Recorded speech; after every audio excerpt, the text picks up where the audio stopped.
जय भीम, नमस्कार। हम जिस रास्ते पर चल रहे हैं वह उत्तर प्रदेश का पूर्वांचल एक्सप्रेस है और चुनाव भी, उत्तर प्रदेश का चुनाव भी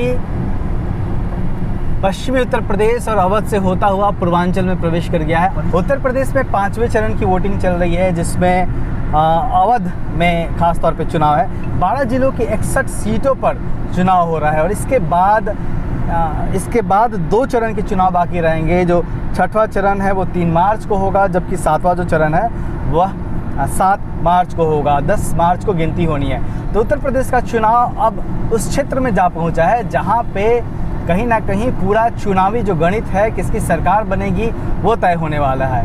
पिछली बार भी यहीं पे तय हुआ था और पूर्वांचल ने, उत्तर प्रदेश के चुनाव को अगर हम समझना चाहें तो पूर्वांचल ने लास्ट में ऐसा खेल हुआ जिसमें भाजपा बुरी तरह फंस गई। स्वामी प्रसाद मौर्य और तमाम पिछड़े ओबीसी समाज के नेता भाजपा छोड़कर सपा में चले गए और उसके बाद से पूर्वांचल में भाजपा की स्थिति गड़बड़ाई हुई है। भाजपा कहीं ना कहीं डरी हुई है। जो 5वें चरण के बाद 2 चरणों में चुनाव होना बाकी रह जाएगा, उसमें 3 मार्च को बलरामपुर, सिद्धार्थनगर, महाराजगंज, बस्ती, संत कबीर नगर, गोरखपुर, कुशीनगर, अम्बेडकर नगर और देवरिया और बलिया में 10 जिलों में 57 सीटों पर चुनाव होना है। और इसके अलावा 7वें चरण में 9 जिलों की 54 सीटों पर चुनाव होगा, जिसमें प्रधानमंत्री नरेंद्र मोदी का जो संसदीय क्षेत्र है वाराणसी भी है।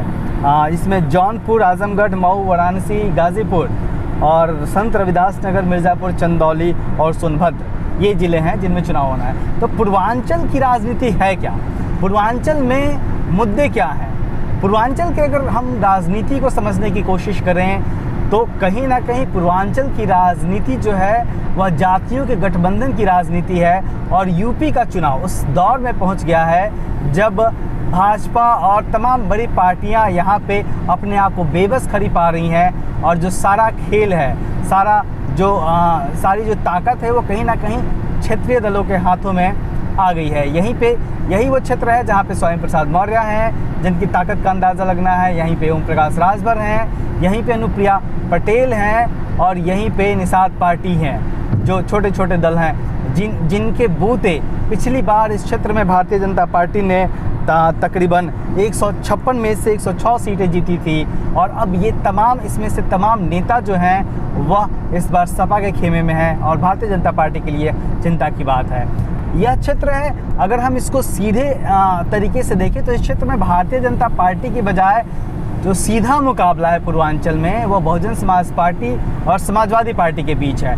क्योंकि पूर्वांचल के कई हिस्से ऐसे हैं, कई ज़िले ऐसे हैं जहां पे बहुजन समाज पार्टी काफ़ी मजबूत स्थिति में पहले भी रही है, जिसमें अम्बेडकर नगर और बस्ती जैसे तमाम ज़िले हैं। हालांकि इस बार अम्बेडकर नगर के 2 जो बड़े नेता हैं, रामचंद्र राजभर और लालजी वर्मा, ये बहुजन समाज पार्टी में थे, लेकिन अभी वो समाजवादी पार्टी में आ गए हैं। और इस तरीके से यहाँ भी चुनाव काफ़ी रोचक हो चुका है। इस क्षेत्र में जो मुख्य रूप से देखा जाए तो राजभर बहुल क्षेत्र है। राजभर यहाँ पर तकरीबन 20 से 21% माना जाता है कि इस क्षेत्र में है और इसमें से 20 सीटों पर वो सीधे चुनाव जीतने की स्थिति में है, जबकि 20 सीट ऐसी है जहाँ पे जीत किसकी होगी वो राजभर समाज तय करेगा। इसके अलावा चौहान और निषाद समाज के जो वोटर हैं वो तकरीबन दर्जन भर सीटों पे उनका प्रभाव है और वहाँ जीत हार वो डिसाइड करेंगे।